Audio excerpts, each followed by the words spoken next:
옛날 옛적에 그의 아름다운 딸과 함께 밀러가 있었습니다. 그는 정말 부자가 되고 싶었기 때문에 다른 사람에게 거짓말만 했습니다.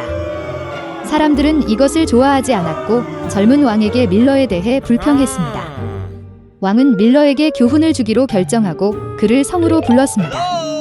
왕에게 자신을 소개하면서 밀러는 아름다운 딸에 대해 말했습니다. 그는 그녀가 짚을 금실로 바꾸는 방법을 안다고 거짓말을 했습니다. 왕은 밀러의 딸에게 다음날 성으로 와서 모든 사람에게 자신의 능력을 보여달라고 요청했습니다. 아버지가 딸에게 이것에 대해 말했을 때 그녀는 그가 다시 거짓말을 했다는 것에 분노했습니다. 다음날 그들은 성으로 갔다. 왕은 소녀를 물레와 집 바구니가 준비된 방으로 인도했습니다. 왕은 새벽까지 모든 집이 금으로 변하고 그녀가 실패하면 그녀의 아버지는 속임수로 처벌받을 것이라고 명령했습니다. 소녀는 빨대를 보고 몹시 울었다. 갑자기 방에 불이 들어왔고 한가운데 작은 남자가 나타났다. 난쟁이는 왜 울고 있는지 물었다. 소녀는 그에게 모든 것을 말했습니다.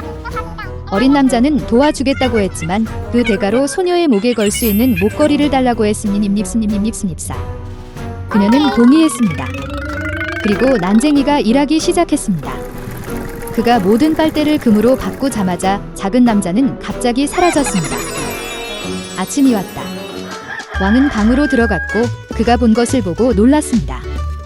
그 소녀는 행복했습니다. 그러나 왕은 그녀를 놓아주지 않고 많은 짚을 가져왔습니다. 그는 아침까지 그것을 금으로 바꾸라고 명령했습니다. 소녀는 다시 울기 시작했다. 그러나 난쟁이가 다시 그녀 앞에 나타났습니다.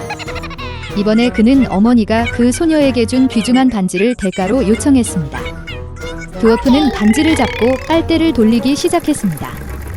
아침에는 바구니에 금이 가득했습니다. 왕이 방에 들어갔을 때 그는 매우 기뻐했습니다. 하지만 이번에는 소녀를 놓아주지 않고 방 전체를 짚으로 채웠다. 왕은 모든 빨대를 새벽까지 금으로 바꾸라고 명령했습니다. 그 대가로 그는 아버지를 용서하고 여왕으로 삼겠다고 약속했습니다. 왕이 방을 떠나 자마자 드워프가 다시 나타났습니다. 그러나 이번에는 소녀가 그에게 아무것도 줄 수 없었습니다. 그리고 그 작은 남자는 미래의 여왕이 태어날 아이를 주면 짚을 금으로 바꿀 것이라고 말했습니다. 그 소녀는 다른 방법을 보지 못해서 그의 제안을 받아들였습니다. 아침이 되자 왕은 금을 보고 매우 기뻐했습니다. 이번에는 약속을 지켰습니다. 그는 소녀의 아버지를 풀어주고 그녀를 그의 아내로 만들었습니다. 그래서 밀러의 딸이 여왕이 되었습니다. 잠시 후 그녀의 아이가 태어났습니다. 그러던 어느 날 소녀가 그를 침대에 눕혔을 때 작은 남자가 나타났습니다. 그는 여왕이 난쟁이의 이름을 알지 못하면 3일 안에 아이를 데려갈 것이라고 경고했다. 작은 남자가 사라지자마자 소녀는 하인들에게 왕국의 모든 이름 목록을 만들어달라고 요청했습니다. 아침에 하인들이 목록을 가져왔습니다. 드워프가 나타났을 때 그는 여왕에게 그의 이름이 무엇인지 물었습니다. 그녀는 목록에 있는 모든 이름을 하나씩 읽기 시작했습니다. 여왕이 끝났을 때 작은 남자는 이름에 맞는 이름이 없다고 말했습니다. 그리고 그는 사라졌습니다. 소녀는 종들에게 이웃 왕국의 모든 이름 목록을 만들도록 요청했습니다. 아침이 되자 하인들은 발견한 모든 이름을 종이에 적었습니다. 드워프가 나타났을 때 그는 여왕에게 그의 이름이 무엇인지 물었습니다. 그녀는 목록에 있는 모든 이름을 하나씩 읽기 시작했습니다. 그러나 그들 중에는 올바른 사람이 없었습니다. 그리고 작은 남자가 사라졌습니다. 여왕은 종들에게 알려진 모든 국가를 방문하고 가능한 한 많은 이름을 모으도록 요청했습니다. 새벽에 하인이 여왕에게 전날 밤 특이한 상황을 보았다고 말했습니다. 숲을 걷다가 작은 집을 발견했습니다. 불 근처의 안들에서 어떤 난쟁이가 내일 여왕의 아이가 마침내 그의 아이가 될 것이라는 노래를 불렀습니다. 동시에 그의 이름을 즐겁게 외쳤다. 그의 이름은 럼플스틸트 스킨이었습니다. 아침이 되자 난쟁이가 다시 나타났습니다. 그는 여왕에게 그의 이름이 무엇인지 물었습니다. 소녀는 자신의 이름을 모르는 척하고 목록에서 이름을 읽기 시작했습니다. 여왕의 새로운 오답이 있을 때마다 작은 남자는 점점 더 즐거워졌습니다. 마침내 소녀는 그의 이름을 외쳤다. 그리고 동시에 난쟁이의 발 아래 땅이 딱딱거리며 거대한 구멍에 빠졌습니다. 그래서 여왕은 탐욕스러운 작은 남자를 제거했습니다. 나중에 그녀는 모든 것에 대해 왕에게 말했습니다. 그는 여왕이 일어난 일에 대해 미안하다는 것을 알고 그녀를 용서했습니다. 그 이후로 그들은 행복하게 살았습니다. 옛날 옛적의 교활하고 자기애적인 여우가 울창한 숲에 살았습니다. 그녀는 모든 사람을 속였기 때문에 어떤 동물도 그녀를 믿지 않았고 그녀와 친구가 되기를 원하지 않았습니다. 얼마 지나지 않아 여우는 혼자 있는 것에 지쳤고 그녀는 이웃 학을 저녁에 초대했습니다. 처음에 크레인은 여우를 믿을 수 없다는 것을 기억하면서 거절했습니다. 그러나 여우는 그를 제외하고는 어느 동물도 그녀와 친구가 되고 싶어 하지 않는다고 그를 설득했다. 그리고 가장 중요한 것은 여우가 그를 가장 친한 친구로 초대했습니다. 크레인은 이 초대에 기뻐했고 잠시 후 방문했습니다. 여우가 만든 수프는 매우 향긋했습니다. 식탁을 차린 후 큰 접시에 음식을 뿌렸다. 여우는 학을 식탁에 초대하고 즐겁게 국을 먹기 시작했습니다. 그러나 학은 그런 평평한 접시에서 그것을 맛볼 수 없었습니다. 그는 부리를 접시에 두드리지 못하고 결국 배가 고팠습니다. 크레인은 여우가 그에게 매우 부주의하다고 생각하면서 화가 났습니다. 그러나 그는 그녀의 집의 손님이었고 그의 분노에 대해 아무 말도 하지 않았습니다.